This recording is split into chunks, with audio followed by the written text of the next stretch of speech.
Binance, guys. We see that obviously CZ was guilty yesterday. CZ, that was a little bit of a mess. And listen, I feel like there was a lot of deeper things that happened yesterday, and it was really unfortunate to see how everything went down. So starting with Binance itself, had a cold wallet that sent $3.9 billion worth of USDT before the guilty plea.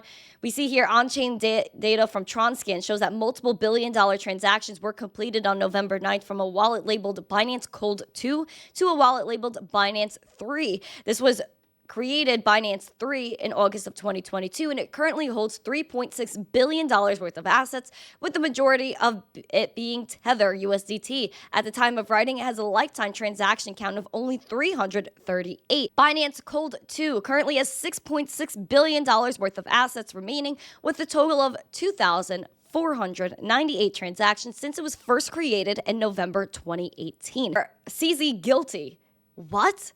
What are the charges here? Charging documents unsealed Tuesday against the exchange and its founder, CZ Binance, detail years of compliance failures and obfuscation in the name of protecting Binance's most valuable and off-limits users. But Binance wasn't allowed to serve those customers because it wasn't a registered U.S. business, according to the government.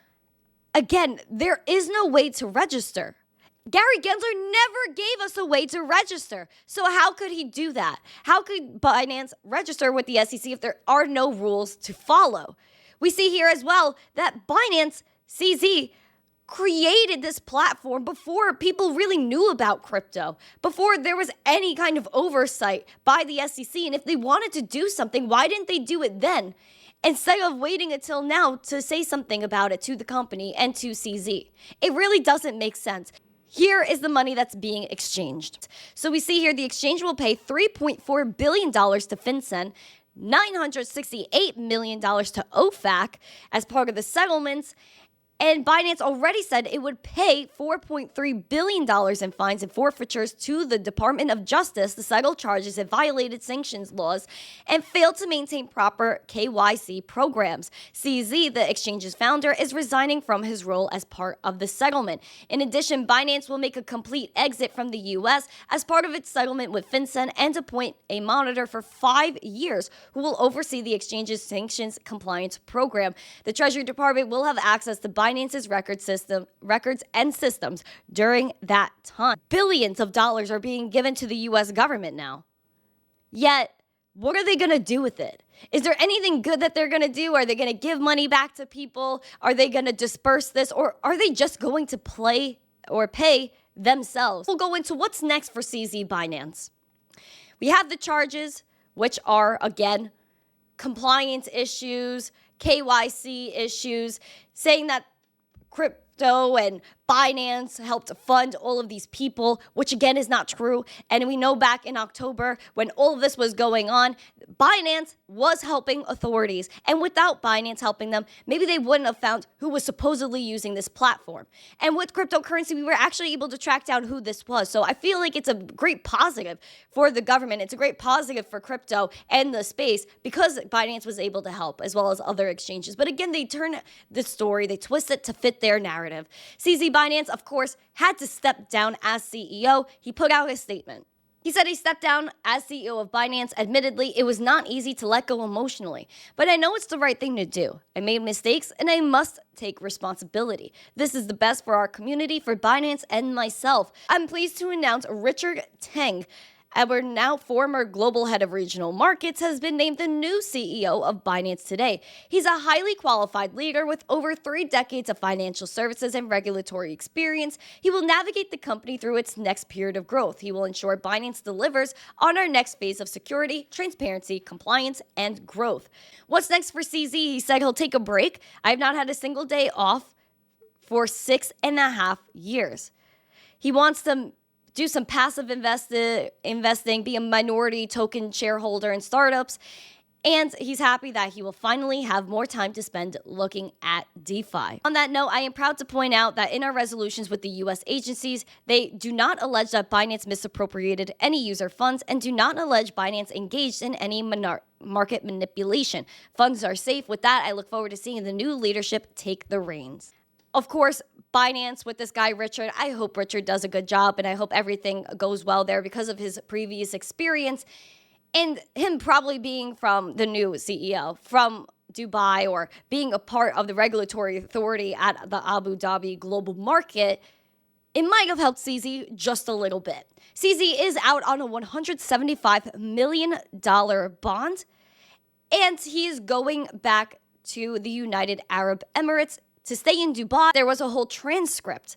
CZ spoke to the judge, and basically the court said, the main issue here is one where you should live.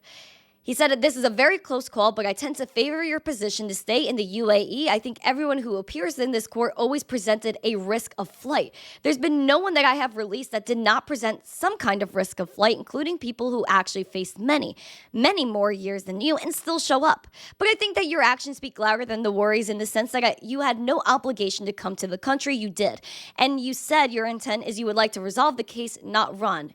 And so I think we'll allow you to live in Dubai. You'll reside at a residence and you'll let your lawyers know if you move. We do know that he does have to come back to the United States. He's going to have a hearing in Seattle, so he's going to have to be back here pretty soon. So with that, I want to talk about Janet Yellen. I want to talk about the hearing that went down yesterday. Janet Yellen spoke, and she couldn't even pronounce Binance right. Binance is also required to report the suspicious transaction. Look at some other quotes from Janet Yellen.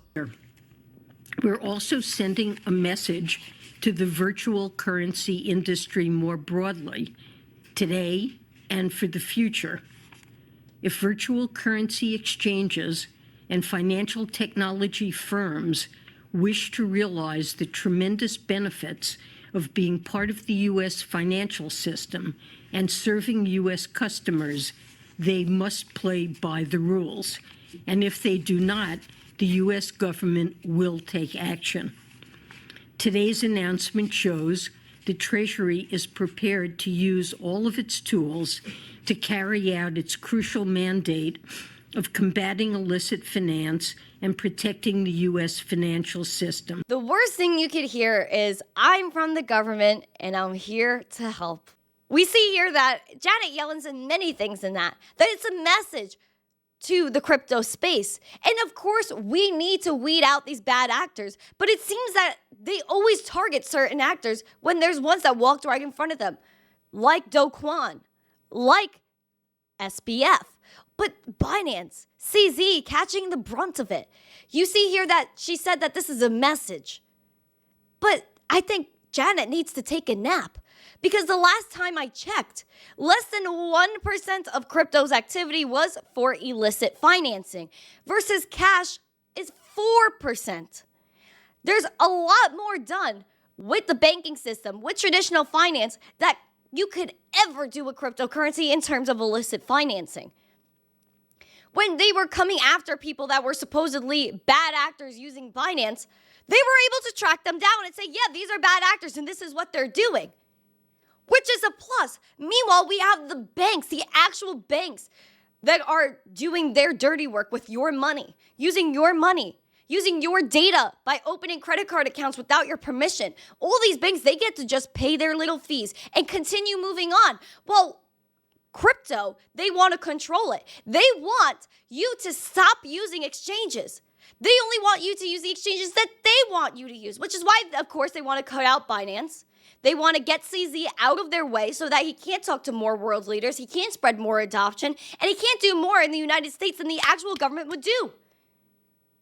We still see an ongoing case with Coinbase as well that makes no sense in a part of the theater. They want to control where you buy crypto. That's why they're going to greenlight the ETFs pretty soon now, in my opinion, because they want to make sure that these people are out of their way. So they launch the ETFs and say you can only buy ETFs. Or if you want to buy from a crypto exchange, it has to be from our exchange. Follow our KYC. Maybe take a test like you have to do in China to prove you're smart enough to buy cryptocurrency. Maybe you have a certain net worth. We already see that institutions, rich people, accredited investors are always the first people to get in, always get to be ahead and stay ahead while other people like us in retail have to suffer and fight for what we have. Don't let this happen.